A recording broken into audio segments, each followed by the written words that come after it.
Nigeria. That's the most important part of it. You in mind. At some point, you'll be allowed to also join in the conversation. I mean, the leaders of the junta in Niger Republic, and he briefed the president of the Federal Republic of Nigeria after his stay with the junta. All right. Let's hope that it will all be in the positive. Holiday allowance. Ababio's comments to senators generating more reactions. Oh my goodness. All right. This 10th Senate, lots of drama coming out. Nigerians feel that they are taking us for granted. Are they? Or are they just it's just coincidence.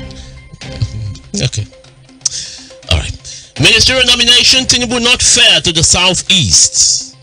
Shagun Showomi is saying, Tinubu, you're not fair to the Southeast.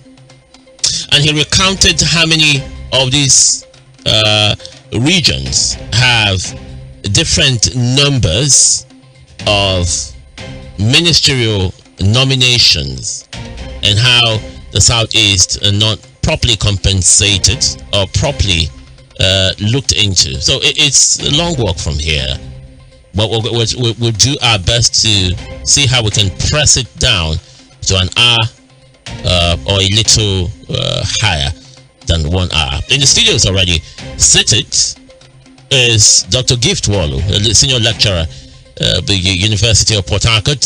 Doc, you're welcome. Thank you very much, Cosby. Good morning, Rivers people. All right. I have Dumezo Samsing, is a public affairs analyst. Dumezo, you're welcome. Always a privilege to be here, and good meeting, Dr. Gift. Thank you, sir. All right. So this morning, let's kickstart discussion without wasting any more of our time. Quickly, the military junta in Niger had really given the world, not Nigeria, the world serious concern. And Nigerians are saying, I mean, the involvement of ECOWAS, AU, and all of that, especially AU and UN, should have held down dialogue by now, should have spearheaded dialogue. But the rest, the other divide is saying, well, ECOWAS is who who's wearing the shoe. It happens in the sub-region, so should be in the forefront of seeing that Niger is brought back to status quo. Nigeria, being the head of ECOWAS, have serious problems. I mean, you can't take that away, that Nigeria is the head of ECOWAS, therefore should spearhead, should lead, then the rest of ECOWAS will follow. But we have series of problems. Now that we have a volunteer, a former CBN governor, volunteering to say, let me talk to the junta, the leaders of this junta, and get back to you. Is it a welcome development? I mean, allowing Sanusi visit Niger Republic, I mean, to mediate between the junta and ECOWAS.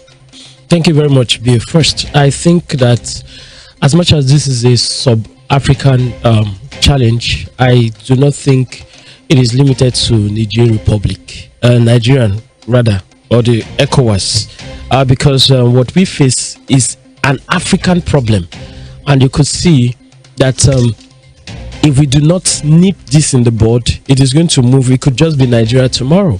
It could just be another African tomorrow, not necessarily the West African region. It's going to be an African thing, because from my observation, I think that there is an international undertone to what's happening in Niger. I think. Really? Yes, I think. What's away from the fact that Nigerians are tired of the kind of government they have, which is almost similar to the kind of complaints that we have here in Nigeria. I feel that there is an international undertone to what's happening in Niger Republic. And for that reason, I believe that we should not neglect whatever is happening in Niger. We should not say it's just an ECOWAS thing. African Union should rise up to it, and the entire world should rise up to it. If we are speaking about democracy, I think that everybody should be concerned. Anybody who desires a betterment of government for the people should be concerned about what's happening in Niger. But that's not taking away. Speaking about Sanusi getting involved, quite appreciated, but I think that is not what an individual can mediate. Because if you look at what's happening in Niger, you see that even the citizens themselves are tired of the manipulations of the civilian rule, the democratic rule. They are tired, and that's about the same challenge we have here in Nigeria, where you feel that the electoral processes are not counting, and people tend to use the vacuums in the constitution to manipulate the process, just to stay in power, just to keep themselves in power and all of that. That's how Nigerians feel. They're not getting the best of governance, and they are saying that the sitting democratic government is trying to manipulate the system, to stay in power. Which one can also call dictatorship but not necessarily assumed leadership. President in 2021. Yes. Just 2 years running. It does have 3 more years to go. That's not his first term. Yes, it's not his first time. No, a quick check. I will do a quick check. So the people are saying that look, his current. I understand. Yes, I agree. I agree. Years. I'm one strong proponent that we should, whatever we have to do to solve our problems in a democracy, we should go about it democratically. I am a very strong proponent of that. Whatever we have to do to fix our democracy has to be done within the ambit of the law. But in this scenario, the people are tired, and if you observe from the videos we saw, it feels as though the people are on the side of the military, because I saw them celebrating like this is liberation for us. So in such a situation, it is difficult to now speak on behalf of the citizens. Because it seems as though this is freedom for them, as against what would have thought that democracy is a better means of governance for the people. We do not know if that freedom was forced. You remember a certain junta in Nigeria that wanted to transit from military to democracy, and how youths came out, and some even came out under duress, pretending to love the leader, even when it's more of fear than jubilation. But go on. But I just want to put that in perspective. I understand that, but it doesn't seem like that's what's happening in Niger. It doesn't seem so. Anyways, but the people have a right to what they want. That you cannot take away from them, and you cannot force on them what they do not want. All right. But to Sanusi's involvement may not do much, and I've said that for 2 reasons. One is that I feel that there's an international undertone already. People are pointing to Russia's involvement. People are pointing to France being involved and all of that from different angles. So I do not see Sanusi enough, beating down the interest of either Russia behind the scene. If you say, before I come to Dr. Gift, if you say Russia's involvement and the tweaking or raising the animosity that the people already does have for France, it then means that countries like France, who is a colonial master would be too harsh, who liberated, who gave take it on. That's a fact. That's a fact. That's coming from you, not from me. Independence might not be doing much for the country, and in fact might be impoverishing the country the more for people to revolt against France. Possible. But what I'm trying to say is that because of that international interest, it will be difficult for one man, Sanusi. I mean, what is the stake in Niger Republic? So it's difficult for one man to bring a solution to the problem.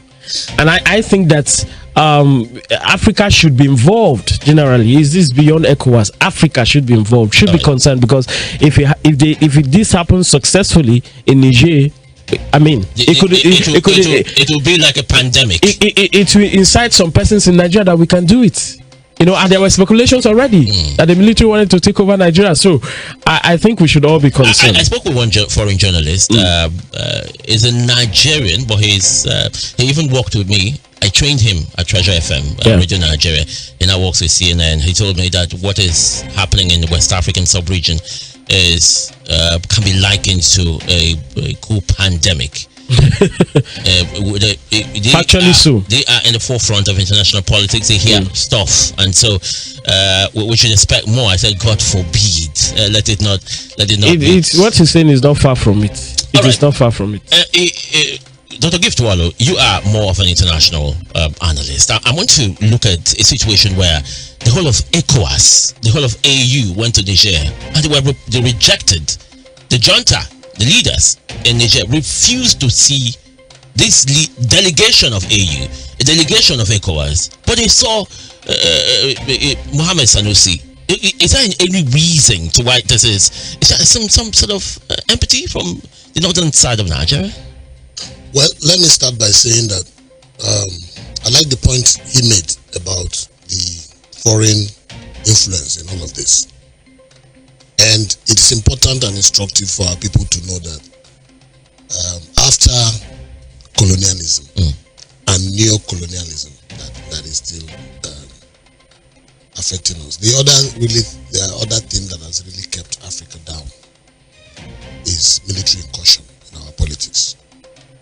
Because when the colonialists left, they handed over power to civilian governments all over Africa.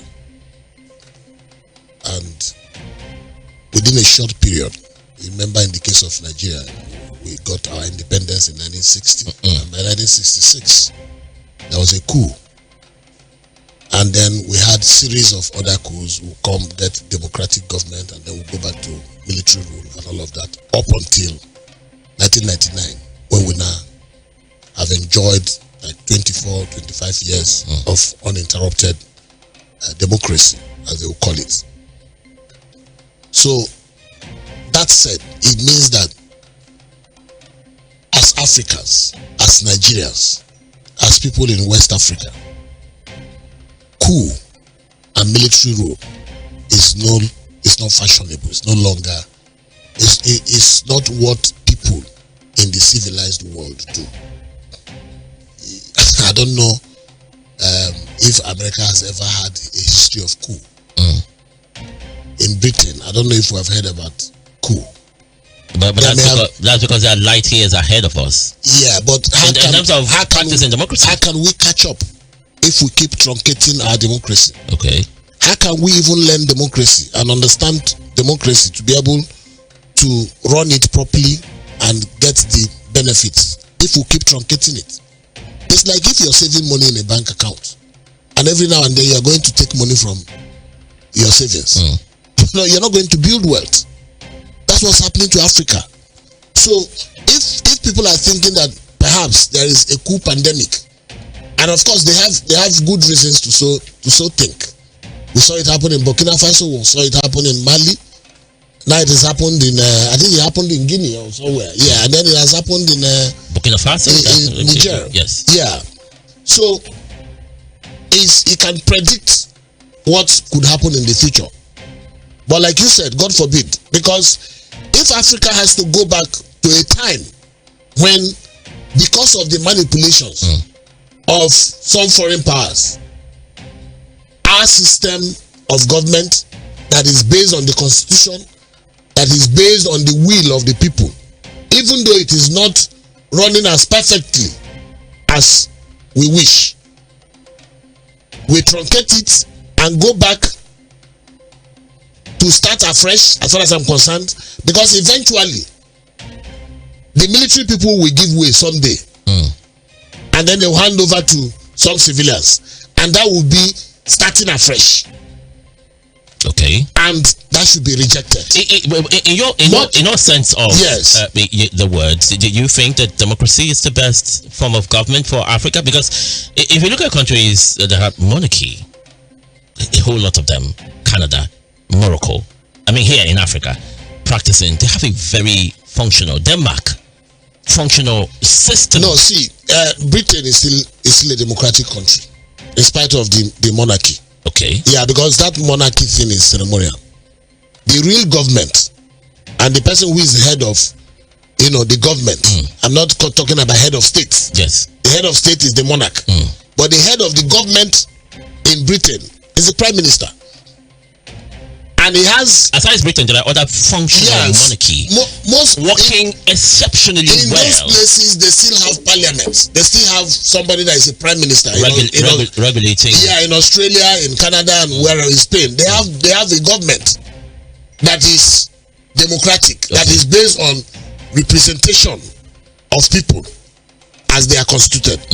And it is these people who play the role, and that's what government, that's why if you talk about democracy now, the real bastion of democracy is the legislature, not even the executive. Yeah, it is, because if the executive makes a decision, they go to the legislature to get it approved. You want money, you must go to the legislature. If the legislature says no, you can't get the money. You want to go to war, you have to go to the legislature. You want to appoint your cabinet ministers, you have to go to the legislature. And it is there that the people of Nigeria are, because those people are representatives drawn from the various states and senatorial districts that make up Nigeria. Now, on the issue of whether Sanusi's intervention will make any serious headway or can get us out of this situation, I will also subscribe to the fact that it's difficult, but it is not impossible. Okay. Yeah, it's not impossible. Because when you talk about power, it's about somebody that can influence the other person or a group of people. Yes. For some reasons, you give it to the junta that they probably don't want to talk with the leadership of ECOWAS. For fear that if they go into some kind of agreement or something, they may not be able to go out of it. And then, of course, the influence, the bargaining power of ECOWAS will be bigger than theirs. But talking with Sanusi, an individual, it's like it's a softer ground. But I also believe that for Sanusi's clout, and don't forget, we are talking about somebody who maybe, if you go back in history, you may find a relationship between the Kano Emirates and Niger as a country. And then you can also see the relationship of the role that religion plays in all of this. So he might have serious influence. He might even have personal relationship with maybe the leader of the junta. And then as a friend, he could talk to him to tow the path that will bring them out of this situation in such a way that Niger as a country and ECOWAS does not suffer serious losses as a result of what has happened. But the truth of the matter is that I will expect that in spite of whatever challenges we have here as Nigerians, that we have to play our role and play it well in leading ECOWAS. Yeah, and then we have to give the impression that coup is not fashionable, and when we talk about coup and things like that, we're talking about values, the things that are important to us as a people, the things that can endear us to a people or estrange us from them. So in this case, we're saying that any country that is not democratic like us cannot be our friend. And maybe what is happening now will cause some kind of deeper conversation within the ECOWAS, because we still find in ECOWAS some heads of states and government who are not democratically elected. And if they are relating with the leadership of ECOWAS at the time like this that we're saying that coups are not fashionable, then that will amount to double standards, and that would not be fair. But the point also has to be made that it is up to the people of Niger to decide how their country is run. All right. And I don't buy into the thinking, because I read on social media and other places where people are thinking that, oh, the people of Niger are happy with the coup and all of that. That's balderdash. Because like you said, sometimes a man has a gun and he's telling you to Dr. Gibbs, smile. Yes, tell you to smile. You have to smile. You have to smile. True. And then of course our people are quick in wanting to get good things of life. I don't believe in quick fixes. I don't believe that there is one government that can come now and wave one stick and everything will turn 360 degrees. No, we have to work it out. True. We have to make some tough but necessary decisions. As in the case of Nigeria, I've made this point before. What we are going through now is what we should go through, and we have to embrace it as part of our journey to greatness. Because if we can't make these decisions for the fact that it's touchy-feely, people are going to do this. The great leaders don't make decisions based on emotion. They make them based on rationality. They make them based on experience. All right. Okay. The ECOWAS had an appointment today at the Federal Capital Territory, Abuja. But it's being expanded now. The EU joining in that AU, UN joining ECOWAS in that meeting today. But so from what we hear, top diplomats from the United Nations, from African Union and Economic and ECOWAS will storm Abuja today, this nation's capital, to take major decisions at extraordinary summit on the political development in the Niger Republic. What do you think that the formation of that meeting, the agenda will be? If you were a member, a delegate of that meeting, what would your advice be to other heads of states on how to tread in the Niger Republic? First, I think one of what sounds and feels unpleasing to the military in Niger is that's talking about the involvement of AU. Is that first? When people are having a roller coaster in a democratic system, why don't we speak? Do we only rise to the occasion when there's a military involvement? Because you have bad democracies across Africa, and it doesn't seem like ECOWAS or African Union is pretty much interested in the kind of democracies that we run. So I expect that our union as a people should form that sharpening of each other on all fronts. How are we faring democratically? What was happening to Niger before now? What's happening to the economy? We should be able to discuss on that front if we need to advance as Africans. But we don't have such conversations. It's on the low. So it becomes irritating to see everybody now show, there's a military, it looks as though the interest is just to address the default of, partnership on this side, that we need a democracy. So I think we should advance and take up the game to speaking about the respective democracies. I know that every country has its sovereignty when it comes to democratic operations, but please, we should be interested in how we run our democracies in Africa. That's number one. If I were to advise, and like I said, there's an international interest, whether we like it or not. Niger has bilateral relationship with some other countries too, so they should be interested. And I wouldn't be pretty much shocked to know that there's a United States ambassador in Niger Republic right now, and all of that. So there are multiple interests, and every country has got to be involved. My advice would be to continue to negotiate. The worst we can do is to withdraw certain obligations which are in contravention already by the decision taken by the military. So if Nigeria has a deal with Niger Republic, we were supposed to supply you certain products, and you have defaulted on your form of governance or type of governance, which is against our agreement or mutual interest, we can say, okay, for this reason, we're withdrawing that supply to Niger Republic. We're withdrawing our businesses from Niger Republic. But let's also understand that whilst doing that, Russia, like I said before, and I'm still saying, is interested in some natural products.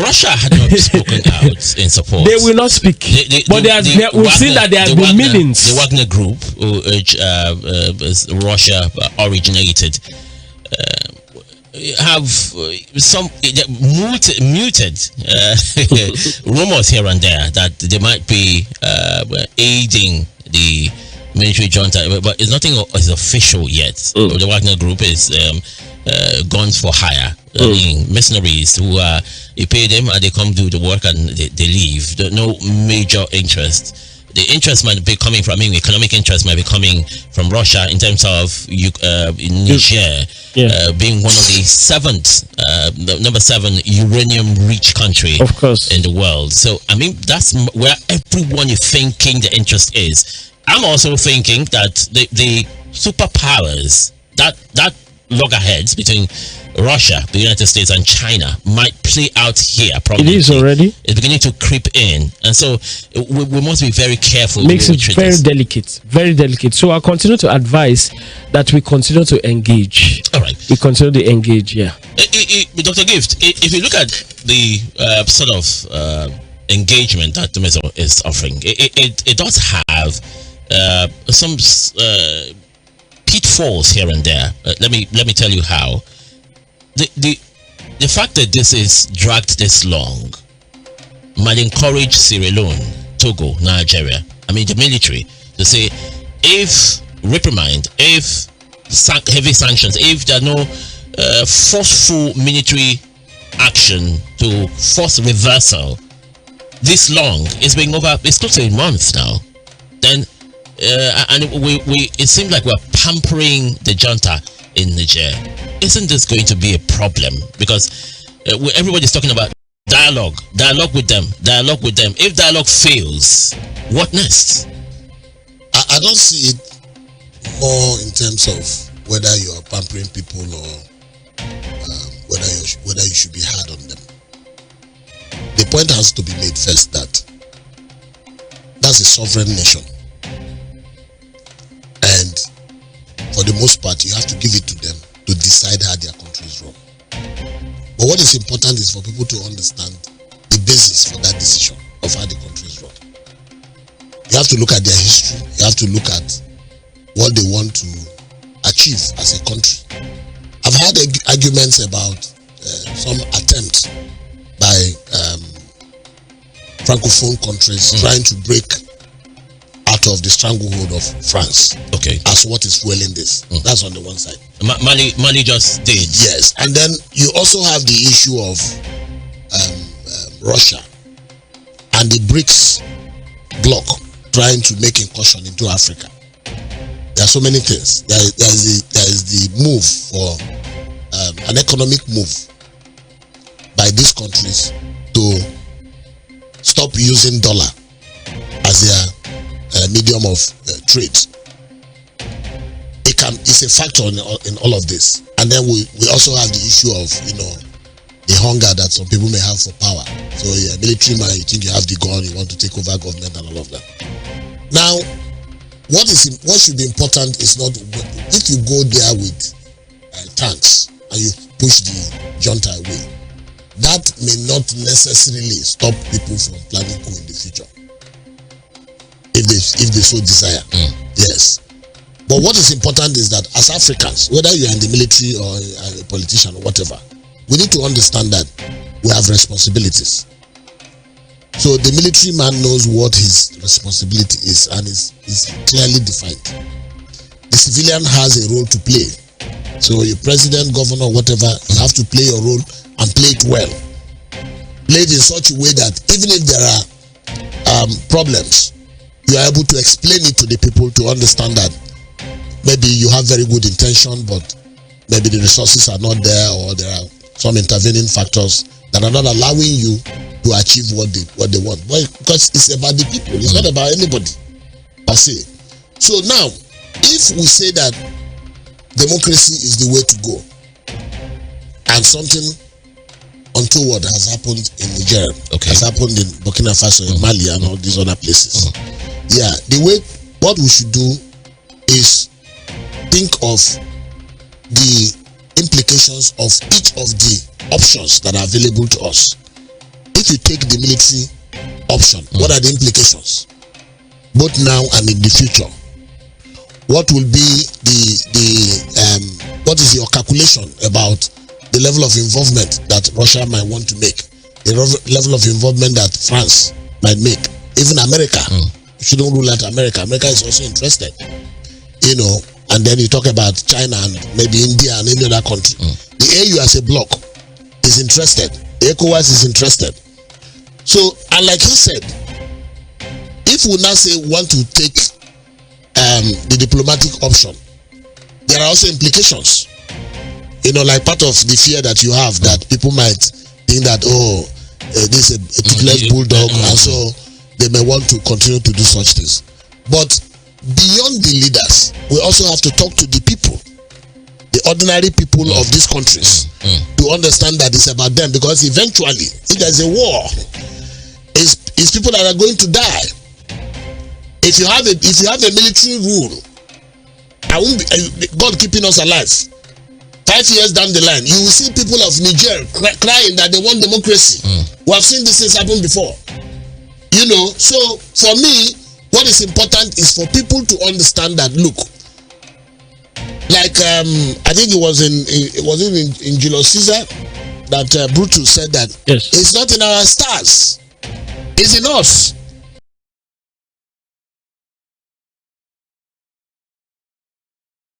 It's about what we decide, yes, and how we decide it.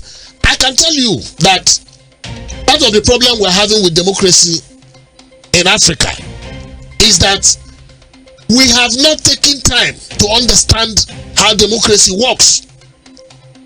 In its simplest form, democracy means disagreement. But when you see the way our leaders talk about democracy, they think of democracy as consensus. It is not. Democracy is not agreement, it's disagreement. Because you can't have people come from different parts of a country, gather somewhere, and you want all of them to think in the same manner. That is subversion of democracy.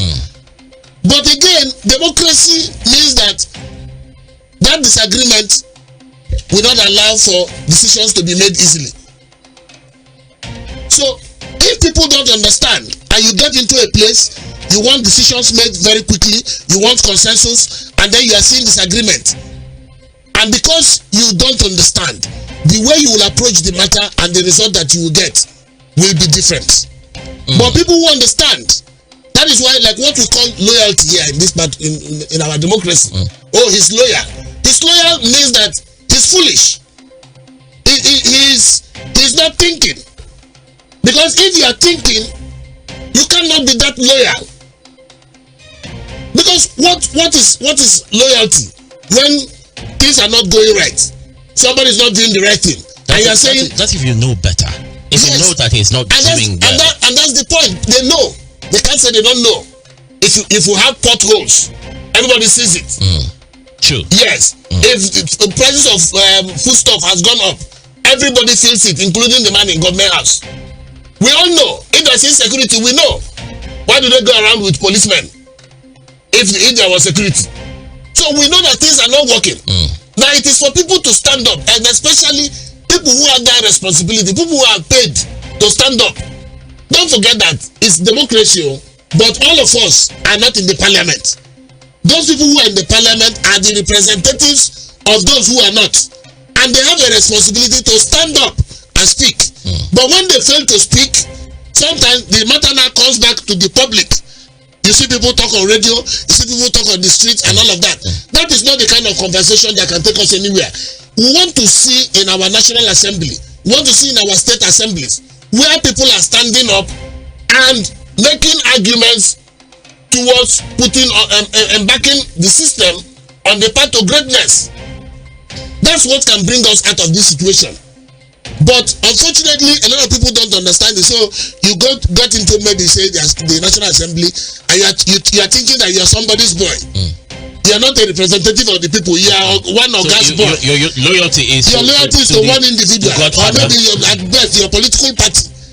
And then you don't push that argument that can get us to the point where we are looking at the real issues with a view to finding solutions that will make life easier and better for the people. All right. That's the challenge. All right. May I just quickly add something? Because and this is a danger. If we don't nip it in the bud now, Nigeria can find itself in this situation tomorrow. And I said that to say this based on what he said earlier. The militarization of our electoral process is a danger. There is no election. Look at our history. No election has held without military being involved in partnership with civilians to dominate the process, help in hijacking ballot boxes. It looks like without in Nigeria today, you want to plan an election, you must keep a lot of money for the police and INEC. The police will have to aid and abet the perpetration of electoral fraud, and the military. Okay, you're talking about fraudulent activities. Yes. Okay. So now you not in the protection of not in the protection of people. So psychologically, we are building our military to believe and think that they are a major factor in our electoral process in a democracy. And if you do not take time, it will one military leader tomorrow can just decide to take the country unawares, and he will use that same instrumentality of the military, which civilians use massively in a democracy, and take over the nation. Yeah, it's a matter of thinking that if I can do it for you, I can. It's a matter of time. So we are sitting on a time bomb also if we do not make those corrections, and that's why you see that in America and other countries, you won't see them start thinking that way, because they've seen the value of the electoral process. It's not militarized, just the same way we do here. All right. Quickly, it's a discussion that we should deliberately engage in time to come, because we need to purge ourselves of this intrusion. Are we practicing democracy or military rule? We should make that distinction moving forward.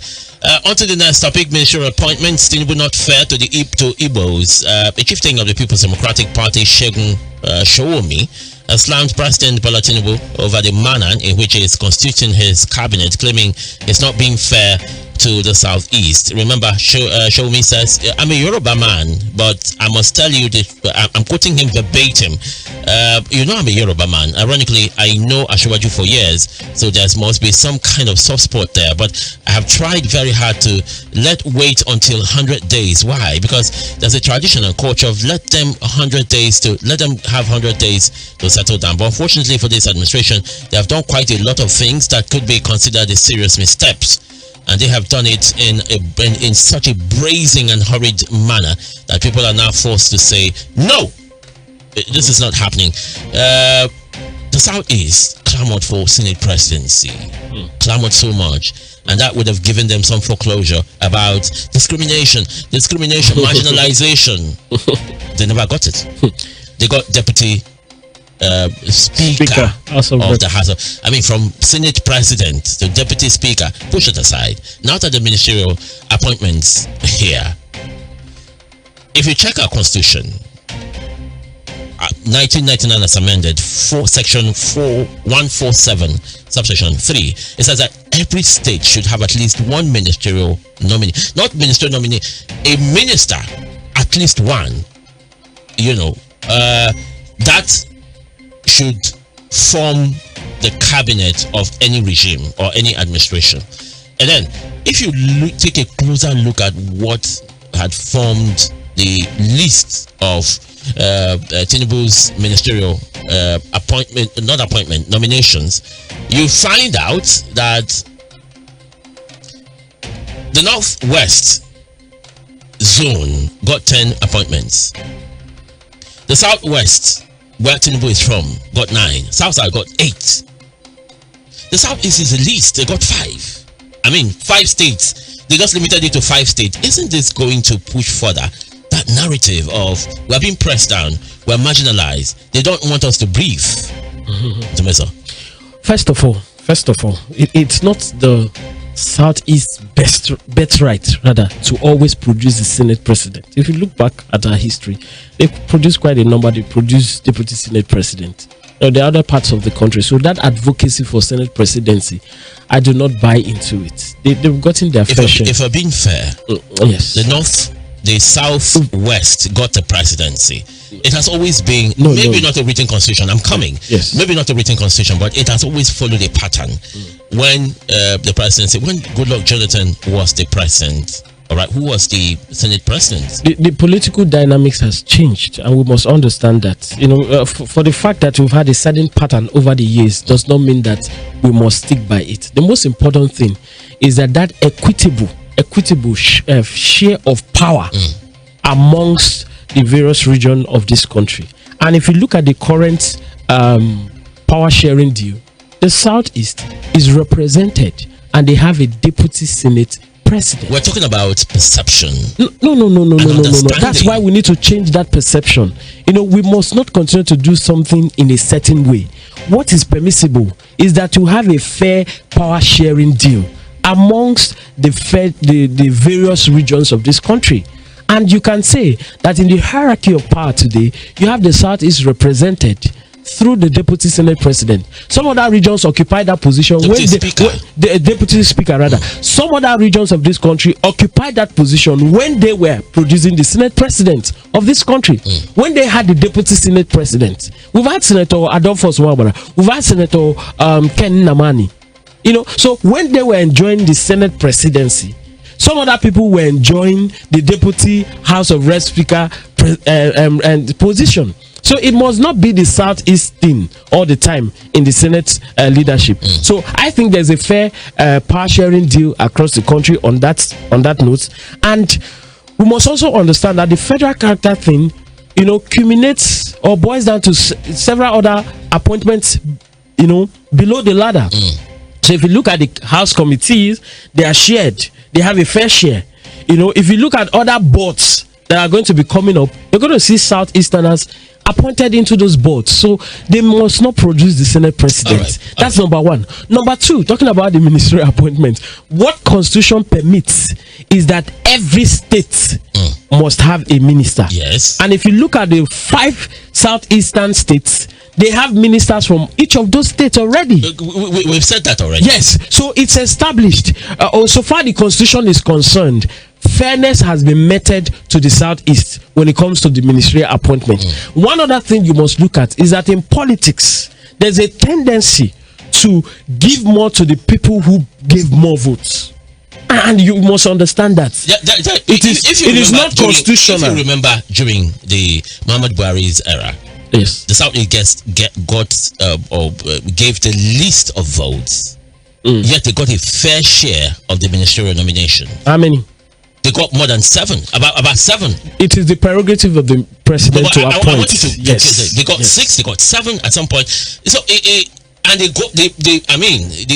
number of votes given to Buhari cannot be compared to what they give to him. Whether we like it or not, it is Mr. President's right. What is the right of Southeasterners, the eastern states, is that they must have one minister. What is Mr. President's right is to appoint his ministers. It is his choice to do so. And he has followed the Constitution to ensure that every state in the Southeast gets a minister. And that is fair enough. What I'm trying to say is that if you even look at the votes from the Southeast, it was almost a clean sweep for the Labour Party. So I want to charge the Southeasterners, if you want to play politics, and I think one of the things that affected them much is this Biafran advocacy. If you want to be in Nigeria, you must be deeply involved in the politics of Nigeria. You don't do a laid back kind of politics, and when it's time for dividends, you expect dividends. River State, imagine River State, we had just one minister, and Cross River had 2, Delta had 2. But the bulk of the votes in the region came from River State. So we too will cry to say, okay, we're supposed to have at least 2 ministers. Why are you giving 2 to Cross River and giving 2 to Delta, and River State, where you have the biggest of sacrifice and different divides, has just 1? So I think that when it comes to Southeast and this, they've gotten their fair share by Constitution. That is the measure. That is the only yardstick. All right, constitutional provision. Doc, let me come to you because we're talking about democracy in Africa, West Africa, and we're talking about suppression. We're talking about the people of Niger crying out. Now the Southeasterners are saying, you're not being fair to us with all the attendant problems in Nigeria. They sit at home and all of that. We are supposed to get a fair share just to pacify some of the grievances that we've had in the past. Don't you agree with them? I don't agree at all.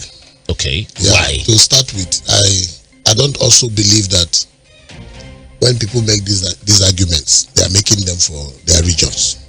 Yeah, it's individuals who feel that they have not got what they think they should get, and then they now talk about region.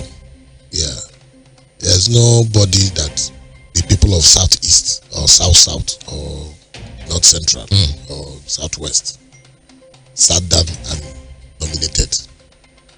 Do you agree with me? Yes. The people of Southeast or South were not asked to go and hold a meeting and bring okay. Individuals who found favor because of maybe their contribution, okay, or their potential, what the president thinks they are bringing on, on board, had decided to nominate them. So those who didn't get are not saying, oh, South is not favored, Southeast is not favored.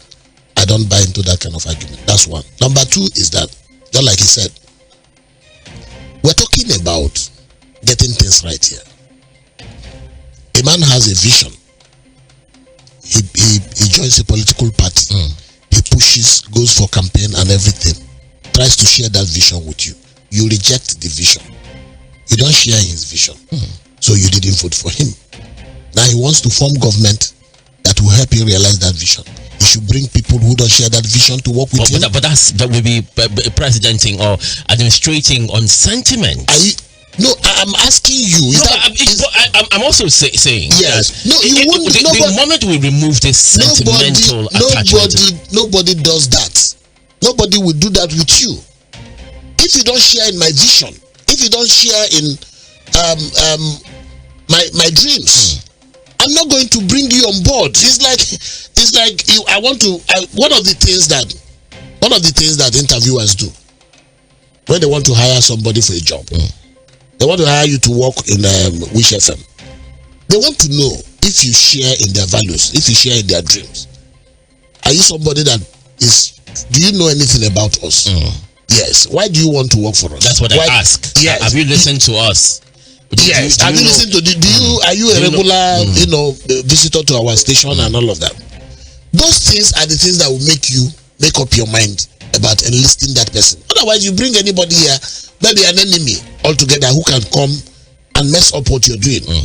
So the point here is that the president has complied with what the constitution says he should do, which is to get at least a minister from each of the states, and I think he has done that. Now the other talk about the number of people coming from each zone, it's neither here nor there. And then when it is even coming from a chieftain of the PDP, as far as I'm concerned, in Nigeria, opposition means not seeing anything good in the ruling party, and that's wrong. Would you have been happy if the South got about 5 and the Southeast got 8? I have told you that I don't bother about such things. The reason being that there's no time that the South will meet or has ever met to nominate minister. Yes. So the president is people who didn't get what they want, who will now throw up those arguments of our region is shortchanged, our people are marginalized and all of that. Because let me tell you the truth of the matter. When we talk about marginalization in Nigeria, a Yoruba man, for example, will say, oh, we are marginalized. Go to Yoruba land. There are people in Yoruba land. Maybe the Lagos people are marginalizing the Osun people. Go to Osun. In Osun, there are some communities that are marginalized. Go to that community that is marginalized in Osun. There are families that are marginalized. Go to the families. That's how it is. They are individuals. That's how it is. So if we want fairness, which it should be universal. All right. You cannot be talking about, okay, for example, you gave the instance of what happened in the Buhari era. Some people got more than others, even though they didn't work as much as those people. That's marginalization. And somebody didn't see it as marginalization. and that's what experts will tell you. When you talk about equity, there is positive and negative equity. Usually what we do is that when something is inequitable, but it is in our favor, we don't see it as inequitable. It is only when it is against us that it becomes inequitable. That we shout. All right, time to open up the phone. The phone lines are blowing up already. 0708-029-5995, 0907-084-9073, 0708-029-5995, 0907-084-9073. Hello, good morning. Yeah, good morning. Good morning. Good morning to your guest. Christian, you're welcome. What the guest, I would appeal that you give us much time because very soon now the program is ending. All right, go on. Having said that, I want to pick up on what the doc said there to lay my contribution. There was a time he made a statement that in democracy, that everybody don't think the same way. That's why it is called democracy. Having said that, if you believe in that statement, so why do we think that it is democratic for every country to practice democracy? Because every race, every people will not think or evolve in the same way. People should be given their freedom to evolve. If you go to the history of the Westerners, nobody forced them to put any system of government before they got to where they are. So you cannot tell me that Africans must go this way. We are not mature for it. You can't give what you don't have. As far as I'm concerned, like a lot of people are saying, what really lies behind this? Is it because of democracy or economic? Because somebody once said, like a socialist said, that economy is the superstructure. It's the superstructure where other structure lies. Economy, when economic the structure is cheaper, then politics, other things are coming. We are talking about people not being democratic and not having friends. If Saudi Arabia is a democratic country, but America is one of their American best friends. It's all about their interest. All right. It's all about their economic interest. And that's why today Nigeria is one of the highest producer of oil. We don't have a refinery because it's not in the interest of the West. All right. Because Thank you. can't go to that place to carry your product and refine and they make money out of you. Thank you very much. All these things about. Thank you very much, Christian. So we can allow other people time. Hello, good morning. Oh my goodness. When you do call in, stay away from your radio set. Hello, good morning. Yeah, good morning. What's your name? Where are you calling from? Yeah, my name is Chris. I'm calling from Osoko. All right, Chris, quickly. Yeah, let me talk about the former CBN governor going to Niger. You know, one thing with African leaders is this: they don't like to do something when it's time, when it's the right time. Let me tell you, if two people are fighting, the other person that are there is somebody that has to make peace. Instead of you to make peace, you start having pictures. Chris, I don't know where you are, but the noise is something else. It's disturbing our ears. I don't know. Maybe you need to move away from where you are so we can have better reception. Is that okay? Let me see. That is network. It's really no, but it has stopped. It has stopped. Go on now. Okay. Go on. Okay. Now let me say this. Since this problem has been happening in Nigeria, where have you been? Just like what's happening in Nigeria, since 2023 election, everybody saw what happened. They slumped some people to the Sanusi. They have said anything. Just like what is going on now between Nigerian government and the Nnamdi Sanusi, you never say anything. Any day, God forbid, the Nnamdi Kanu head now wrote for grant. It's the day that you see Sanusi coming to pay condolence visit. Why can't them? Well, a lot of Nigerians have been speaking out about events here in this country. You don't expect them to always see. Sanusi went to Niger because it's Niger close to Sanusi and Afara. All right, I got you. Hello, good morning. Hello, cousin. Good morning. Chijoke calling from Port Harcourt. All right, Chijoke, good morning. Go on. 1 minute. Good morning, quickly. I guess. I think what is playing out in Niger Republic is for all of us as Africans to come together and see that those democracy they brought for us should not be undermined or abused under the guise that individual should be allowed to practice based on his own taste. No, there is universal acceptability of how democracy should be practiced. The moment you deviated, the fundamental human right is abused. The good governance is lacking. This is what's happening. Even in Nigeria here, we also witnessed it during the Buhari government. When we talk of federal character, the essence of it is to balance the equation. But our ex-president bluntly and, would I say, abusively undermine that principle by making sure that SART is totally sidelined. And when we talk, somebody will say, hey, it doesn't matter. It really matters. What bring about sense of belonging to ensure that there is no war, there is no cure, there is no violence among the people. So what is the essence of going to politics?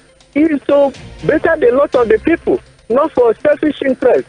And that is why it's just that God is helping us. Otherwise, the same thing that happened in Nigeria would have happened in Nigeria. But just that God that we are serving is so kind. I wonder what it takes for Nigeria government, even Africa, to do the right thing.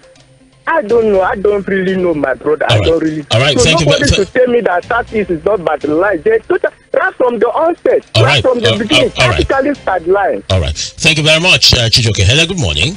Hello. Good morning, Cause. What's your name? Where are you calling from? Otto Gostam, okay, go on. I want to greet your guest in the studio, Dr. Gift Wado and Mr. Sampson. Good morning. See, what is playing out in Niger Republic is just the interest of the Western world based on the economic importance of Niger, most especially Russia, US, China, and the rest of them. If you watch well, everybody is interested in Niger Republic. Why? Because of their uranium. Because they know that is an economic thing they need to take. They will sell it in a very huge amount of money.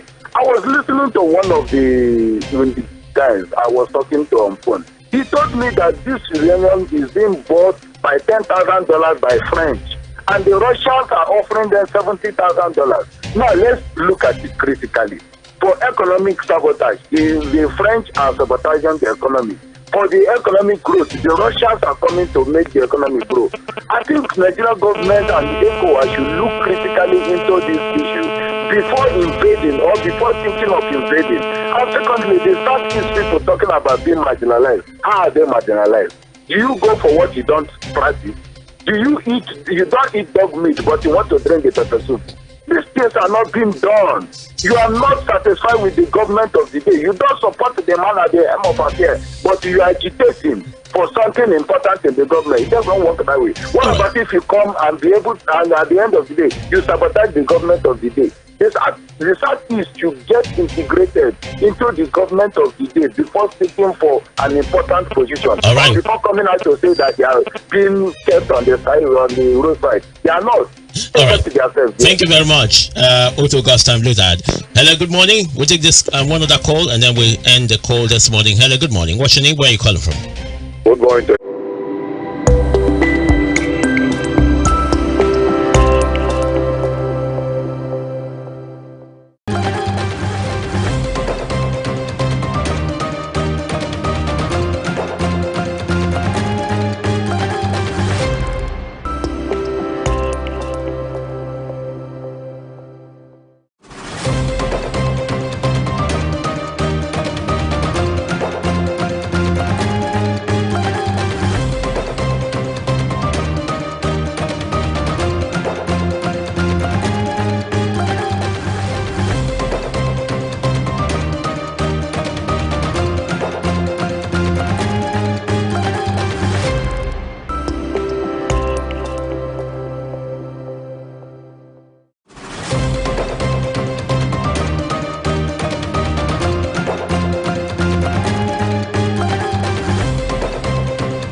Good evening and welcome to the Global News on Atlantic Television Network. First, the headlines.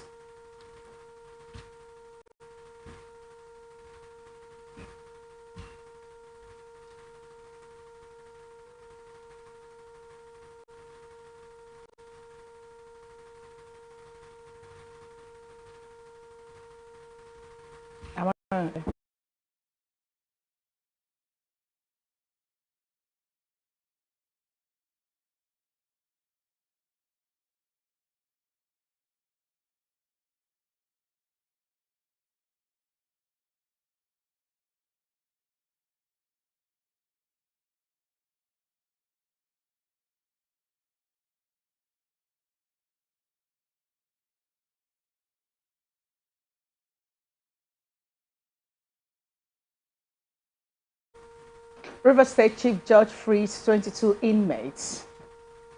Sultan Kuka advocates community in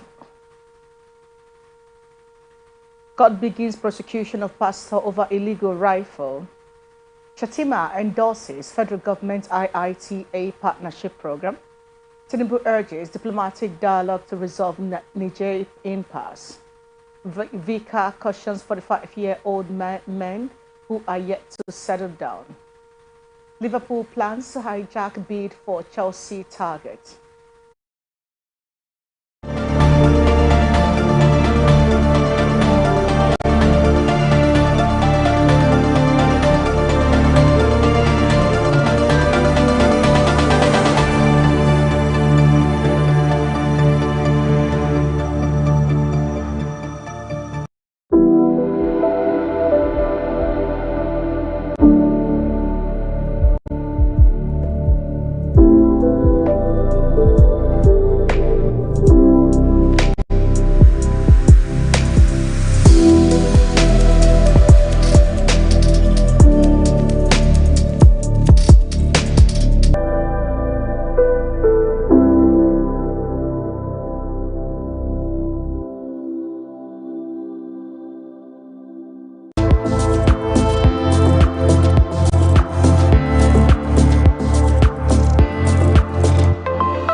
Thanks for staying with us. Here is a bulletin in full. The Chief Judge of Rivers State Judiciary, Justice Simon Chibuzo Amadi, has released about 22 prison inmates from the Port Harcourt prisons. He said it is in effort to decongest the overpopulated prisons. The 22 inmates who are serving at a Holder and Port Harcourt Nigerian correctional facilities who had their fines fully paid by River State government were asked to go home and seen no more. It is worthy to note that the 22 inmates released have had their cases determined and were given the option of fines below 1 million naira. Speaking during the exercise at Port Harcourt Correctional Center, Chief Magistrate Rita Ogugo said the release of the inmates is part of efforts of the state government to decongest the correctional facilities. Ogugo, who represented the Chief Judge of the State, Justice Simon Chibuzo Amadi, said the gesture by the state government is part of the resolution of a meeting between the Minister of Interior and governors of the state towards decongesting Nigeria correctional facilities. She advised the beneficiaries to be responsible citizens to the society, stating that they may not be lucky to have the opportunity given to them if they are found in prison again. The River State government says it is investigating complaints by some nursing mothers. Vaccines were being sold by personnel in health centers. The government said any staff caught selling vaccines will face disciplinary actions. The executive director of the Rivers State Primary Healthcare Management Board, Dr. Kenny Kanwo Green, made this known when he paid an unscheduled visit to Obio Cottage and Romokrushi Health Centers in Obiakbo local government area of the state. Reacting to the development on ATN Society Watch, Franklin N. Harry, legal practitioner, commended the Director of Health for the unscheduled visit, as this has exposed the criminal acts carried out by health workers. Unfortunately, in this circumstance, I think they were taken away. If not so, all of this would have been concealed under the carpet. But fortunately, probably because they were taken away, they could not ensure the concealment of all this. So it's now made known to the public, and I'm pleased with the government officials for the line of action they have chosen to take to ensure that those found culpable will be disciplined accordingly. It's a good step in the right direction, if I must commend. It's bedeviling that in government facilities where persons are expected to get certain treatment fairly, in a way that will be either cheaper or with no expense, so to say, persons have chosen to use such medium to make money for themselves, notwithstanding the fact that they are monthly paid by the government. Unfortunately, in this circumstance, I think they were taken unaware. If not so, all of this would have been concealed under the carpet. But fortunately, probably because they were taken unaware, they could not ensure the concealment of all this. So it's now made known. Barrister Franklin and Harry, who further called that such unscheduled visits be spread across all other parastatals in the state to check the action of workers in the state and even the country at large. He also called on workers found guilty to be punished, as this would serve as a deterrent to others. Government or what action is taken, they should extend it. The truth is that, yes, we may hold that the government is not doing enough, but the government is actually doing something. Now, for the little that the government have done, how best are we appreciating it? Especially those working in those parastatals, how best are they appreciating the effort of the government to ensuring that the citizens, the masses, enjoy dividends of democracy. Now, this is a situation where vaccines have been sent to the medical centers within localities where persons are deemed to be less privileged and given that platform to benefit from the government directly when they don't have sufficient resources to go to higher hospital for higher medication, as the case may be. Now, persons working there underpaid chose to use that forum to make money for themselves. And those same persons, they will be the one complaining that the government is not doing enough. Why? Because they expect the government to bring more so that they can sell to make more money for themselves, notwithstanding that they are underpaid.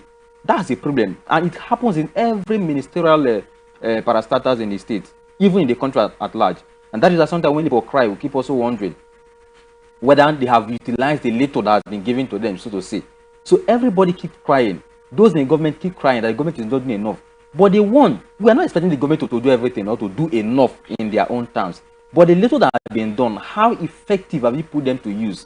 Those are challenges we are faced with that are yet to be handled. And I'm confident that if the government will extend this approach to other ministry, other health centers, I'm sure that a lot more will be reviewed and much more persons will be disciplined as a result. A lot of persons are seeking for employment, and those who have seen one tends to mismanage their employment. So I am sure that if these persons are removed from office and new persons infused into the system, of course, a time will come when those who have been phased off will appreciate what they have lost, and when they are recalled again, peradventure they are recalled, they will be able to do better and serve the nation in a better way.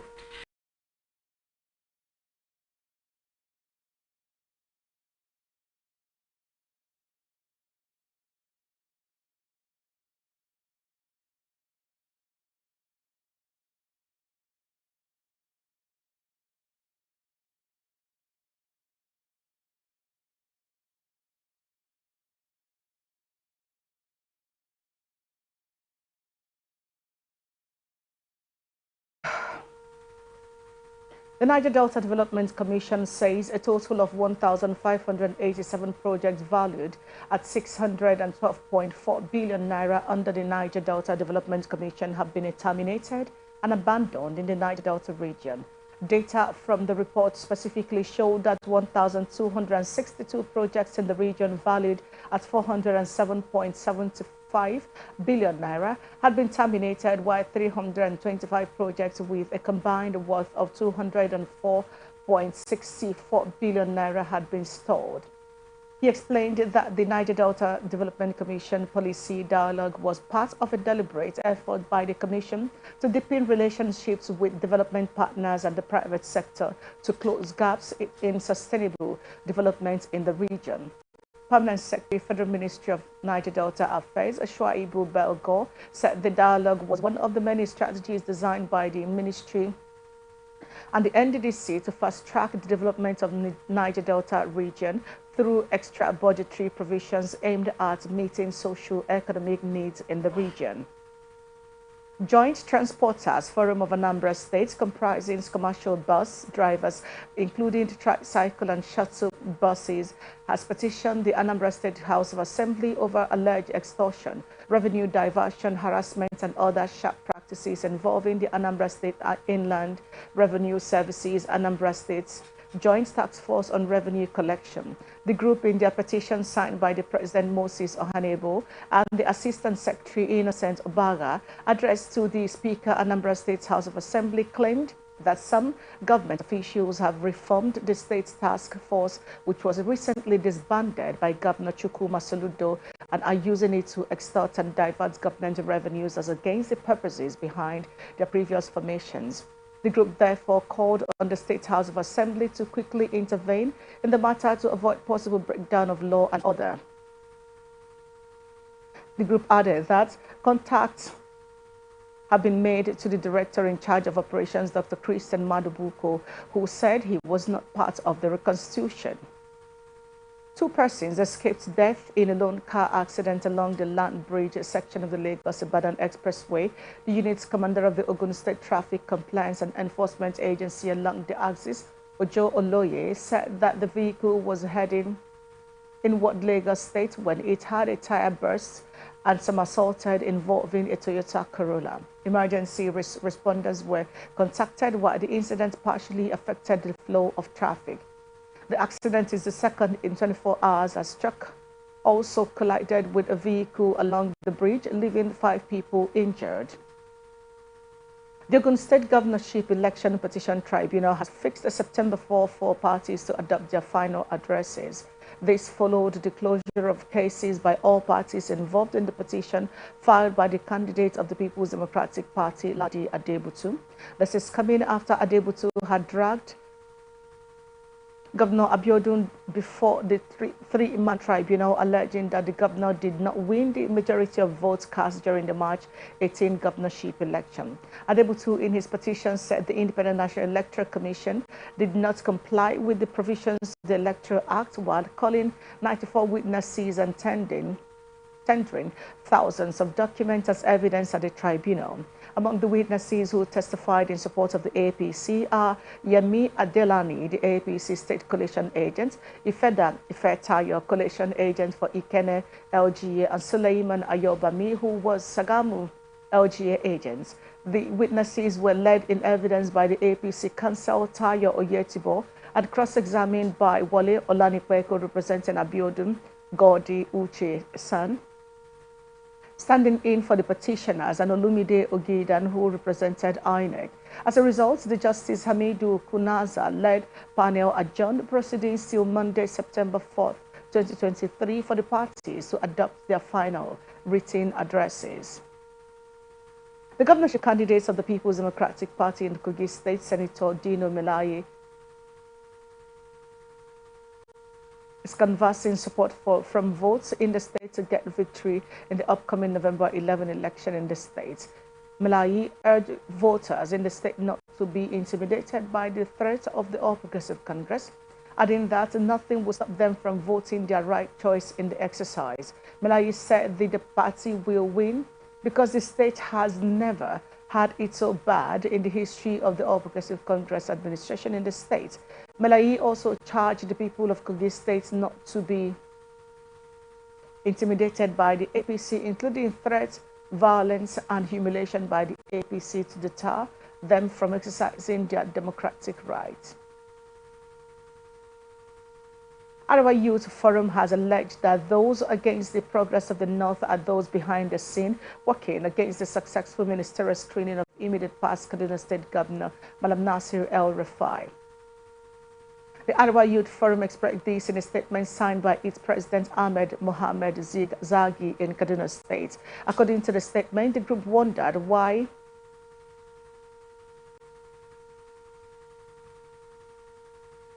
a bright-minded person like El-Rufai could not scale through the screening, whereas those nominated after him have been cleared and their names submitted to the presidency. The Godungora Primary Health Care Center, which is one of the largest medical facilities in Chukwu local government area of Kaduna State, attends to an average of over 200 patients a week. Most of them are pregnant women. The medical officer in charge of the facility told ATM News Crew that the state government and the local government are primarily responsible for funding of this facility. She also revealed that patients are given drugs and treatment free of charge after diagnosis. And community health officer. The primary function of the health facility is to render our services to the community. Pregnant women, sick people that come in here, we treat them. Immunization, children, they brought children for immunization, routine immunization, and we do treat minor elements. In a week, we can have up to 200. Governor Nasir Idris of Kebbi State has approved the sum of 675 million for the payment of furniture allowance to the 21 elected local government council chairman in the state. The chief press secretary to the governor, Alhaji Ahmed Idris, disclosed this in a statement in Burning Kebbi while appreciating the governor for the kind gesture. The permanent secretary also commended him not only for making people's lives meaningful, but also for executing projects that have a direct bearing on the lives of the people generally. While reacting to the development, Alhaji Aminu Ahmed, the chairman of the Association of Local Governments of Nigeria, who is also the chairman of Burning Kebbi Local Government, lauded the governor on behalf of his colleagues. Adamawa State Governor Amadou Fintri has warned his newly sworn-in commissioners to avoid corruption and any corrupt tendencies. Fintri also cautioned those whose sole aspiration is wealth to voluntarily step down before he shifts them out. His caution was contained in a post on his social media platform reminding them that commitment and fairness in discharging their duties are paramount. He said the commissioners were selected from amongst the multitude of talented individuals that Adamawa State abundantly possesses, while urging them to keep their obligation in charge of their duties. Suspected gunmen have killed over 21 people, with many injured in an early morning attack on two communities of Barakin, Ladi local government area of Plateau State.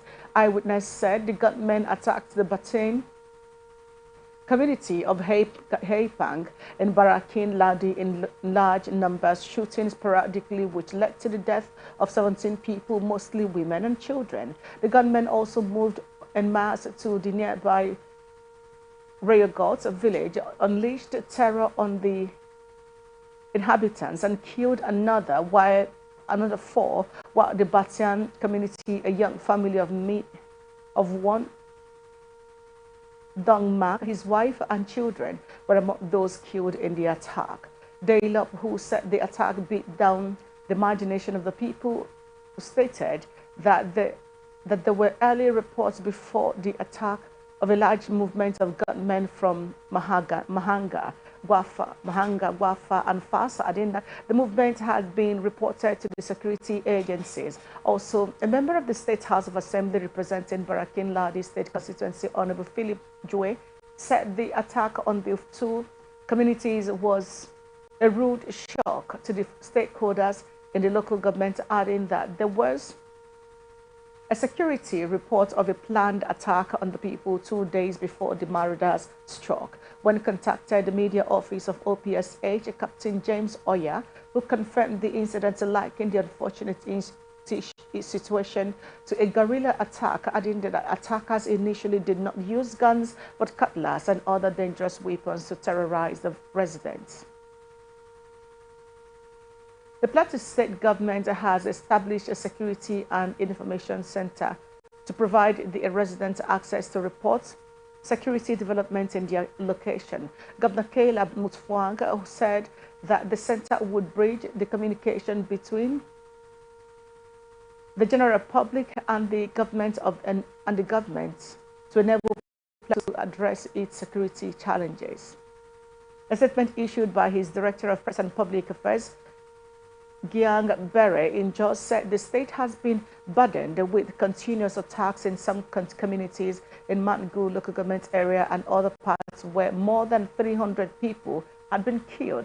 He also said that the center, which is being established by Plateau State Commissioner and Communication Technology Development Agency, was adopting a toll-free hotline for information sharing, adding that the center, which is already operational, will serve as a channel for the government to obtain only warning signals and intervene promptly and swiftly.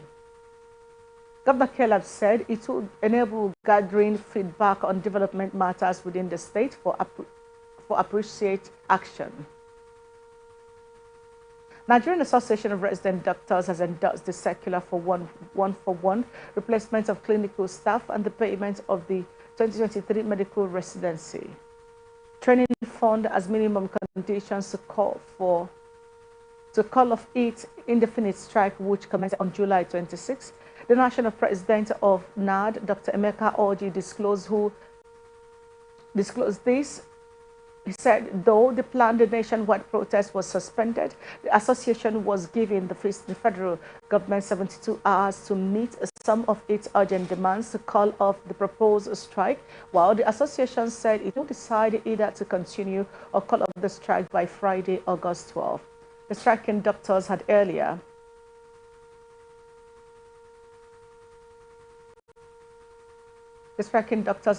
planned a peaceful protest starting from Wednesday, August 9, 2023, if the government fails to meet their demands. Oji said it should not be difficult for the government to implement the one-for-one replacement without extra expenses.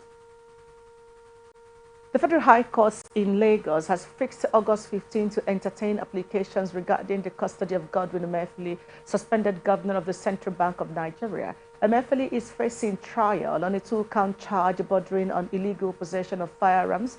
During proceedings today, K.A. Fagbemi, the prosecuting counsel, asked the court to hear the federal government application seeking a stay of execution of the court's order on Emefiele's bail. Fagbemi said the federal government filed its application first and served it on the defense counsels on August 4. Responding Victor Okpara, counsel to the Emefiele, said priority should not be given to the federal government based on the time of filing, since the court order was disobeyed. Okpara argued that the applications of both parties should be entertained on the same day, adding that the federal government has nothing to lose since the defendant is in its custody. After listening to both arguments, the judge ruled that the application filed by both parties would be heard on August 15th. The Chief Magistrate Court in the Federal Capital Territory, FCT Abuja, has ruled that the presiding pastor of the House on the Rock Church, Uche Aigbe, has a criminal case to answer in the unlawful possession of prohibited firearms found in his possession. The no-case submission made by the pastor was dismissed by Chief Magistrate Abdulaziz Ismail Mohammed on the ground that the objection to trial lacked merit and substance. Aigbe cursed Esther on Sunday, February 12, 2023, when he mounted the pulpit carrying an AK-47 rifle in the midst of the tension and anxiety that surrounded the February 25, 2023 presidential election. He has also been quoted to have made some controversial remarks about the election in a briefing on today at Zuba Magistrate Ismail Court.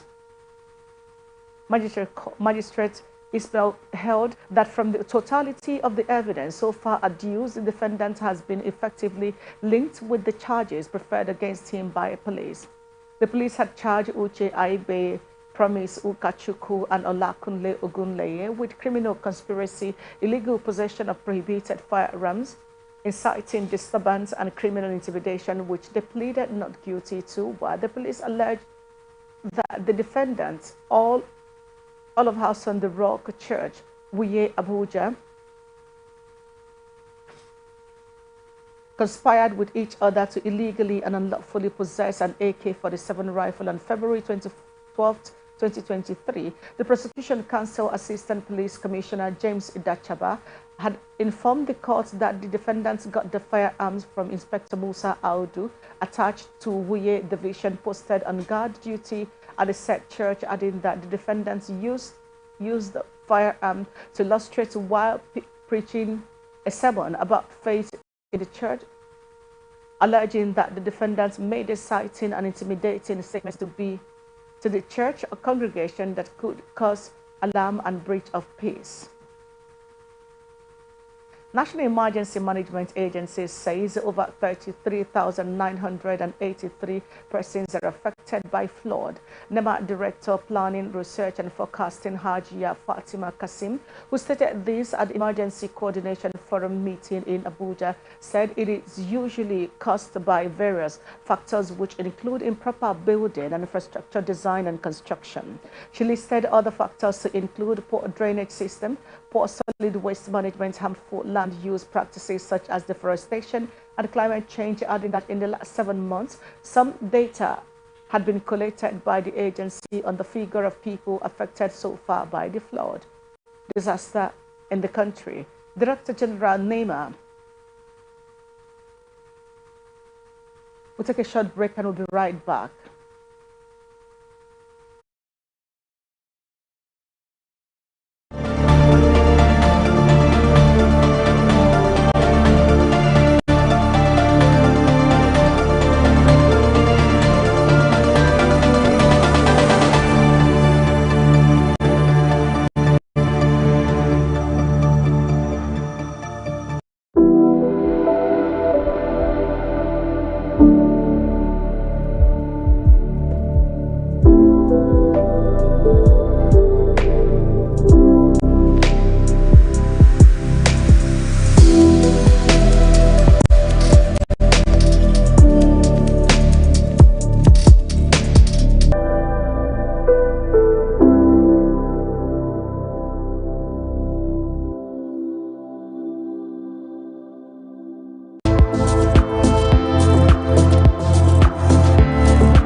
Good to have you back on the global news tonight. Here is the rest of our stories.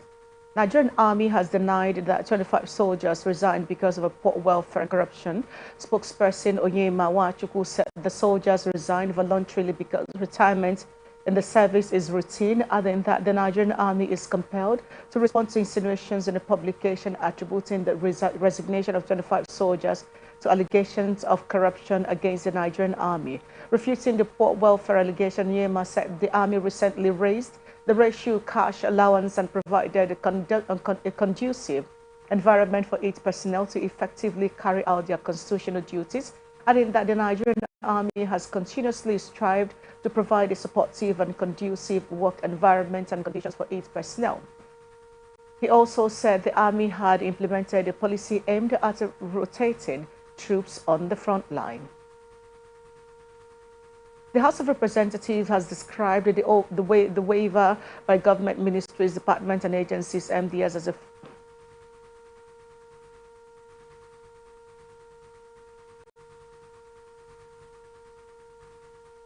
And I will bring you business news.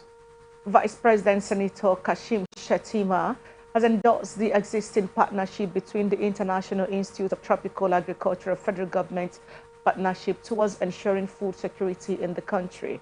Senator Shettima gave the assurance at the presidential villa Abuja when he received in audience the IITA delegation led by the Director General and Regional Director for Africa, Simeon Ehui.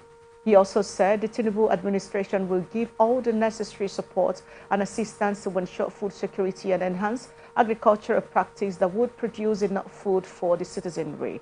He said for that IITA has an iconic presence in Nigeria, in Ibadan and West Africa, and as such a reason that the country must maximize the benefits which the institution can bring to bear on the agriculture sector in the country. According to him, the own mantra is about the increase in agricultural yield, and that's what tools can be used to improve such yield, ensure seed quality and availability, sound agricultural practices, fertilizer, and most importantly, market accessibility.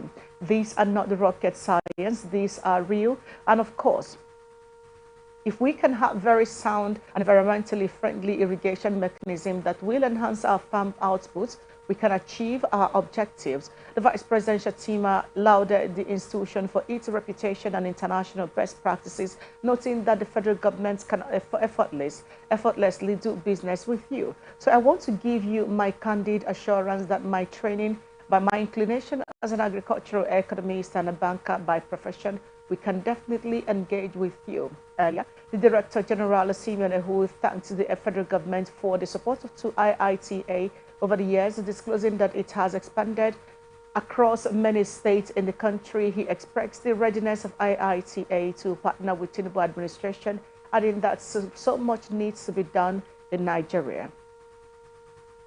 Nigerian Electricity Regulatory Commission says Niger currently owes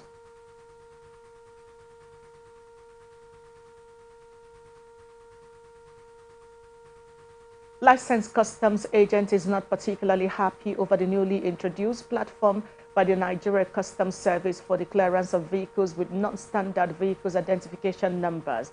This is coming after the Ports and Terminal Multi-Purpose Limited Command of the last week launched on an electronic platform that would be used to collect tokunbo vehicles which were not captured under the VIN valuation platform. The Public Relations Officer of the Command, Mohammed Yakubu, in a memo said that the electronic platform for clearing the 846 vehicles, which are the non-standard VIN, has commenced since August 7, 2023. A former Public Relations Officer of the Association of Nigerian Licensed Customs Agents Chapter, Mr. Adeola Suleiman, claimed the process had caused a minor delay in the clearing processes of the imported vehicles. You're still watching the Global News on Atlantic Television Network. We'll be back after the break.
welcome back to the last lap of the global news tonight. The chairman of ECOWAS, Authority of Heads of State and Government, President Bola Ahmed Tinubu, says the regional bloc will continue to champion diplomacy and dialogue as well as earnest discussions with all parties involved to restore constitutional governance in the Republic of Niger.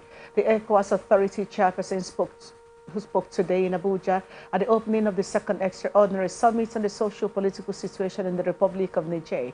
President Tinubu stressed the importance of a comprehensive evaluation of progress thus far, underscoring the significance of the meeting. President Tinubu also recollected the ECOWAS leaders' collective condemnation of the military coup that toppled Nigeria's democratically elected government. We still look to engage the party involved, including the coup leaders, in earnest discussion to convince them to relinquish power as suggested and reinstate President Bazoum. It is our duty to exhaust all avenues of engagement to ensure a swift return to constitutional governance in Niger. More specifically, as leaders of our respective nations, we must the crisis in Niger not only poses a threat to the stability of the nations, but also has far-reaching implications for the entire West African region.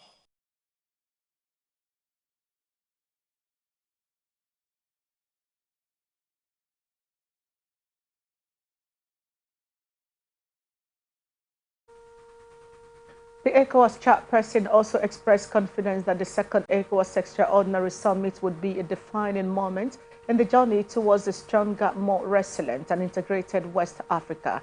He therefore rallied fellow leaders to seize this opportunity to make a lasting impact on the lives of Africans by fostering a future characterized by peace, progress and prosperity. Regrettably, the 7-day ultimatum we issued during the fourth summit has not yielded the desired outcome. We have also made diligent effort through the deployment of various ECOWAS mediation teams. I'm glad Abdul Salam Abubakar is here. His Eminence is here. Babad Konogingibe is here to give you their report and their observation during the intervention. I must, on behalf of every one of you, show gratitude to them.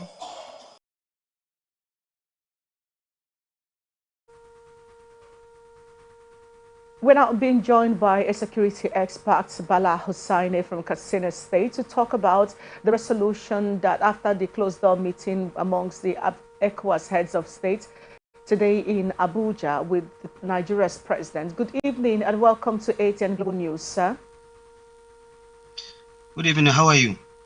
We'll be very well if we can understand what is going on with Niger Republic. But now let's have this conversation.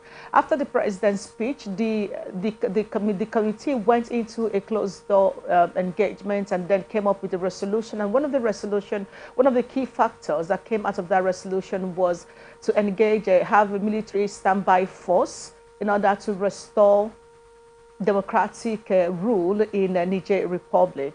The question we want to find out from you right now, what does this standby force, what does it entail? What is it that Africans need to begin to look at for as it is?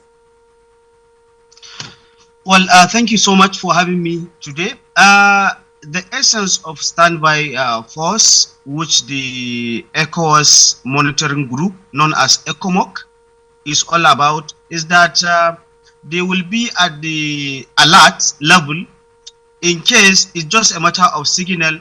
All other issues that may warrant their intervention in their engagement looking at the rules of engagement in the army, will have been agreed upon by all parties involved. So they are waiting for any signal for them to intervene, and that is aside.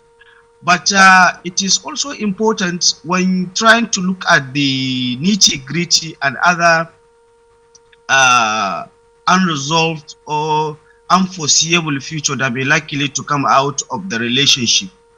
Even if it is today that the whole thing have been dialogue, have been resolved amicably, certainly, you know, it's just like a wound. When you have a small cut, you need to, it needs to take some time before it gets healed.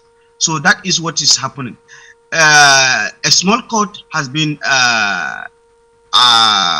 realized in the relationship at the international level, at the international politics level. So it will also take some time, even if it is today that the whole issue have been set aside by a whole party to ceasefire. That is one. But the more important aspect that the ECOWAS need to understand, need to realize, need to look into, and need to reconsider in this issue regarding the ECOWAS participation in Niger is that there are other issues. For example, the issue of northern people that may likely to look at it politically, that this is an attempt by the ECOWAS. So when you talked about ECOWAS, you only hear the Mr. President's name because he is the chairman of the ECOWAS. Nigeria is contributing more, the large percentage, more than any country. And it is the Nigeria that will suffer it most, because Nigeria will supply the army more than anyone. Nigeria will also inject money more than anyone, and the responsibility and other contingency plan will also be on the Nigerians' neck. And so that is why when you hear ECOWAS, you hear Mr. President's name attached to it. One thing that is very clear and that we need to understand is that the damage has been done regarding the relationship of the border LGAs, of the border states. And the northerners are thinking that maybe this is an attempt by the ECOWAS to create a kind of a bitter relationship among the northern people and the Nigerian people. Because historically, there has been a linkage. Look at it from the marriage point of view, from the trade point of view, from the political point of view, from the social angle, and even from the religious perspectives. That during the Jihad of Usman Dan Fodio, which took place in 1804, the Niger and most of northern states were under one empire ruled by Usman Dan Fodio. And it was just as a result of the colonial incursion that there has been a demarcation. Okay, having said this aside, do we have the manpower to address or to participate or to engage the Nigerian army? Remember, Niger have prepared for this, and that's what coup is all about. You have to prepare. You also have to take responsibility of whatever consequences may likely to come in. And Niger and other three countries, Mali, Burkina Faso, are all together. And there has been a synopsis of saying that Niger will also hire some professional from Russia, known as Wagner. And one important thing that this Wagner need to understand from the perspectives is that this Wagner are professional soldiers, professional armies that go into ally with any country that wanted to take to hire them. Yeah. It has happened. The US, as though it wasn't Wagner, but is globally accepted that you can hire private security agencies in terms of war, in terms of IS, internal security, and what have you. This took place in the First World War, Second World War, war in Iraq, war in Baghdad, war in Afghanistan, even in Libya. So the point one is trying to look at it from that perspective is that the ECOWAS would have had time, all of them all together, to move down to Niger Republic, sit with this person, discuss with him, iron issues of differences, and see how best they can resolve such issues amicably. But the people, the resources, and the relationship will automatically suffer, and Nigeria will suffer most because it has its internal crisis, internal problem, internal economic predicament. All right. So there is need to sit on in the table and discuss it amicably and see how best they can resolve it. All right, just before we let you go, Mr. Mohammed, there's a conversation that we need you to look into around all of this. There's been several calls for diplomatic dialogue as a means of mediating or dealing with the Nigerian issue. Now, yesterday, the former Emir of Kano State, that's Sanusi II, was in Niger, where he met with the junta leadership, and now afterwards he went to brief the president of Nigeria, being the chairman of the ECOWAS.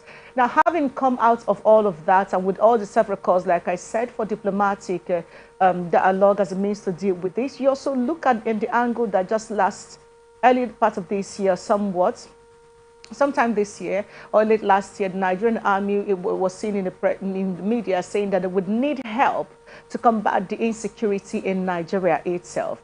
And now that is internally. If you look at that and consider the fact that for so long, these military personnel were not trained for military combat. They have not had any course for military combat. If you put that on the side, also look at the fact that the president of Nigeria did request the National Assembly, the upper chamber that is, for them to authorize the release of the military force against the Niger junta, which was turned down. If you put all of this side by side with the fact that northern elders on more than one occasion have said they are not in support of this military force, that dialogue should be the call. What would you think that against all of this, the president of Nigeria being leading the ECOWAS community heads of state is saying that a military force will be on standby? Because we also learned from the legal angle of this whole thing that it is critical for the president or the ECOWAS to know that they cannot just jump in to do this, that on the grounds that he can authorize the army or military, as the case may be, to go ahead to fight is only when there is a threat. On what grounds, again, do you think the president of Nigeria leading the ECOWAS team is making this order today for a military standby? Yes, I stand to understand that initially when such decision have been taken, even though he was not the only one that took the decision, but he has a good number of say and supporters in the ECOWAS. Perhaps he might have been misled by some individuals, that to the extent that now that he has seen and all other angles are calling for him not to adopt to the use of force in the resolution of Nigerian crisis, he must have had the issue now to brainstorm on it, to see the consequences from the lenses of political, economic, and social well-being of not only Nigeria, but other neighboring states that neighbors with Niger Republic. Then again, the issue, you see, it's just like a planning stage. When you take a decision, you still continue to regurgitate what has there been, why did you take that decision, at what level and at what magnitude, why, is it okay for your people, is it okay for the ECOWAS country, is it okay for the unforeseeable future to come? And one thing that is also important at this level is that so long as the individual in Niger are happy, I mean the good number of them are happy with the military junta, I think it will not make an impact so much so that the outsiders, which is the ECOWAS, will have some winning ground, because it has already been accepted. And one thing that also need to understand at this level is that we have only two types of coup. All other are offenders to this or are attached to this type. One, there is a military taken over because of their selfish interest, because of the interest they want to satiate. One, two, it is also the call of the individuals that they are tired, they don't want to see this, they don't want to see this, they need the support of the military, and there also military comes. But the bottom line of the argument is, on whatever ground the military must have taken over, which is best known to them, there are other appendixes which are also synonymous with the international conspiracy theory, with the level and cooperation they are having. And remember also why the crisis in Niger specifically is so internationalized is because Niger just discovered in less than 2 years, discovered the availability of the available oil too much in the country. They also have lithium, they also have uranium, they also have gold. Any one of these in the sub-Saharan states that is find there, you find a lot of crisis. They will never be at ease, they will never be rest.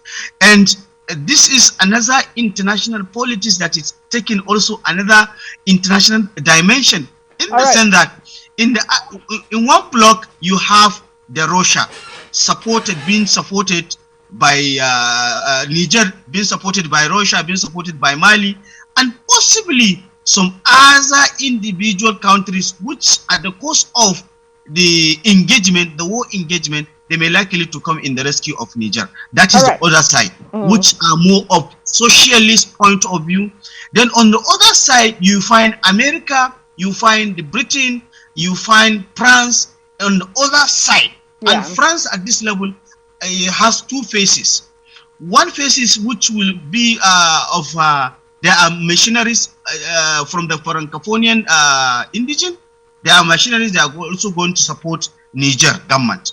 The other side, which is the Niger government, which is the France government, will support the capitalist bloc, and they will be at the loggerhead with each other, so that each one of them is trying to produce weapons which are already in mass, in stock, trying to sell to Niger in form of aid, in form of cash and carry, in form of whatsoever aid. So what is going to happen? There is going to be a 2-power or 3-power block, the German on the other side, Russia on the other side, and France, UK on the other side. So you find a triangular international politics that is going to be played. And these are giant countries or giant blocks. Then on the other side, which will be detrimental, is the African country, which is Niger. And when I talk about Niger, Nigeria cannot be as an exception. So this is what is going to happen. The people there will suffer, the resources will suffer, the economy and the social interaction of people among themselves will also suffer. Because this has been the relationship that has been there for more than 300 years. So for you to just say no more to this relationship, it takes a lot of time for the two parties to come together and realize themselves as one. All right. Thank you so much, Mr. Bala, for being part of the Global News tonight. It's always an honor to have you on the show. Once again, thank you and have a good night. Thank you so much. Now, Islamic and Christian leaders have joined voices to condemn any military invasion against the Niger Republic, while calling for the support of a peaceful approach to resolving the crisis following the military coup d'etat that ousted President Mohamed Bazoum. Nigeria's Supreme Council for Islamic Affairs and Catholic bishops in West Africa are urging the economic community of West African states, and in particular President Bola Tinubu, to avoid military action in Niger due to the ugly consequences of armed conflict on the ordinary people. The apex Islamic body, headed by the Sultan of Sokoto, Mohammed Saadu Abubakar III, advised ECOWAS and President Tinubu to retrace their hard stance against the Republic of Niger. In a statement issued by his Deputy Secretary General, Professor Salisu Shehu, said such hard stance, including economic sanctions, are counterproductive and will eventually end in futility. According to the group, both Nigerians and the people of Niger share common history and borders. Therefore, imposing more stringent sanctions against Niger will have negative socio-economic implications, as well as more pain and difficulties for the suffering masses, while the junta, with control of state resources, can live in comfort. The council observes with dismay that although the military junta in Niger has remained defiant, ECOWAS has just lately further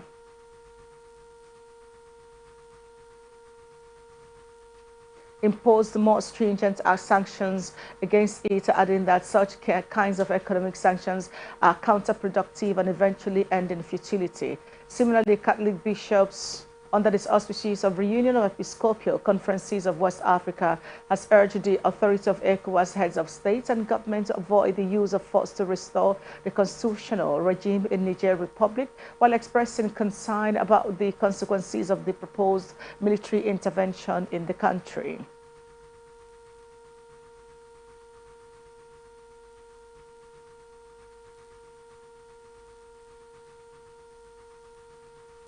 About 36 people are feared dead after a fast-moving wildfires rage across the Hawaiian island of Maui.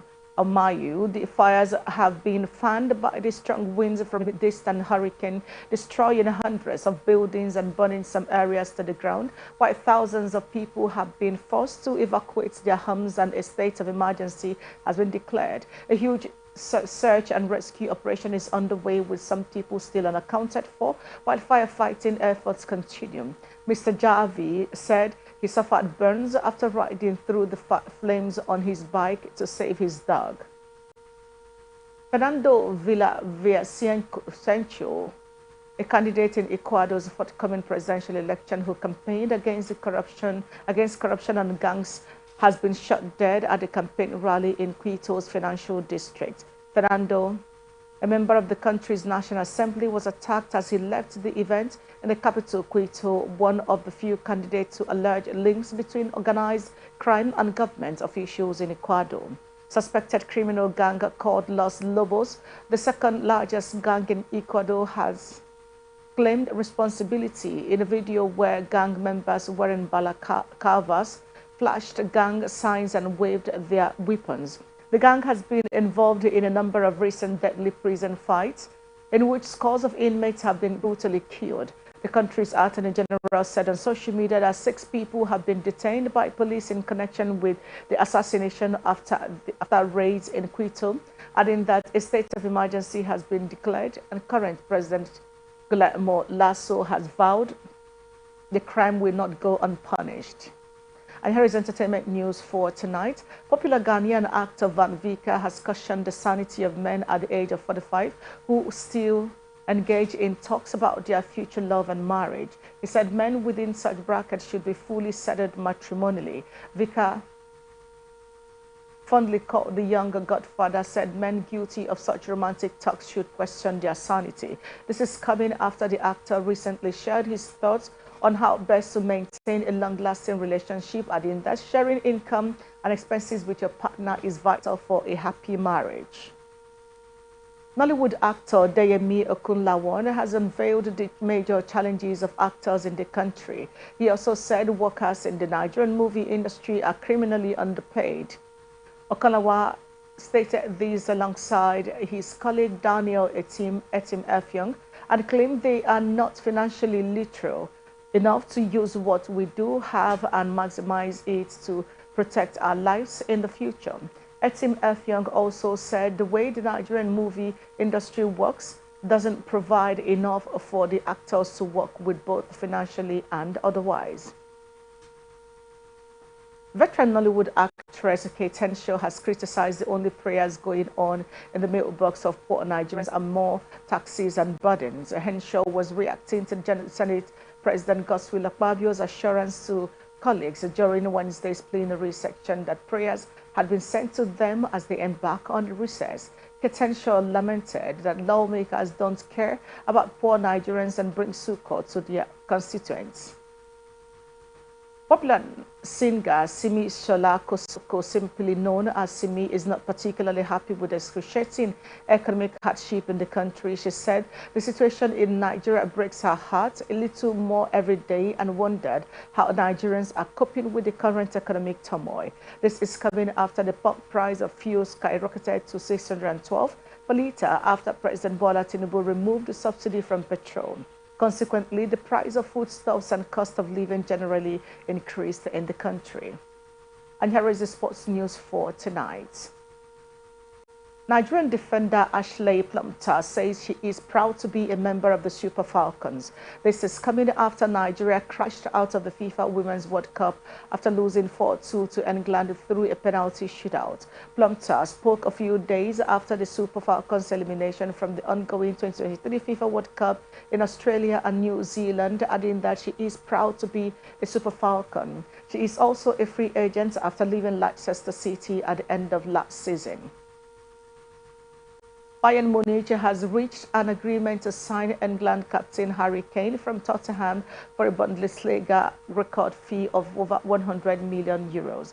Dialogues between the two clubs had been ongoing for several weeks, as Tottenham chairman Daniel Levy, struggling for a higher fee, aware that Kane could leave on a free at the end of his deal in 2024. Bayern have reportedly submitted their final bid for the 30-year old striker, breaking through the 100 million euro barrier for the first time. 100 million euro will exceed their club record transfer outlay of 80 million euros paid in 2019 for French defender Lucas Hernandez. Chelsea stopped negotiations with Juventus over a swap deal involving Romelu Lukaku and Dusan Vlahovic. The West London club will not proceed with the deal after Juventus demanded 40 million and Lukaku in exchange for Vlahovic. The Blues said they will not be willing to offer more than $20